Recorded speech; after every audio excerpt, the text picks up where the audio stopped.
प्रतिष्ठान नगरीचे प्राचीन ग्रामदैवत श्री सिद्धेश्वर महादेव मंदिर पैठण येथे महाशिवरात्रीनिमित्त हजारो भाविकांनी दर्शन घेतले। प्रतिष्ठान नगरी ही साधू संतांच्या पदस्पर्शाने पावन झालेली भूमी आहे। या शहरात महादेवाचे 12 मंदिरे आहेत।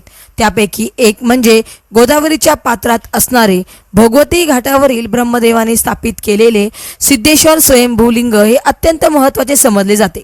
संत ज्ञानेश्वर महाराजांनी येथे महाशिवरात्रीनिमित्त सुरू केलेले यात्रा उत्सव आजही भक्तिभावाने पार पाडले जाते। संत ज्ञानेश्वर महाराज आपल्या बहीण भावंडासह आपेगावहून पैठण येथे आले असता पहिला मुक्काम याच सिद्धेश्वर मंदिरात केला होता। संत ज्ञानेश्वर महाराजांनी महाशिवरात्रीला यात्राची सुरुवात केली। ती यात्रा आजही अखंडित परंपरेने सुरू आहे।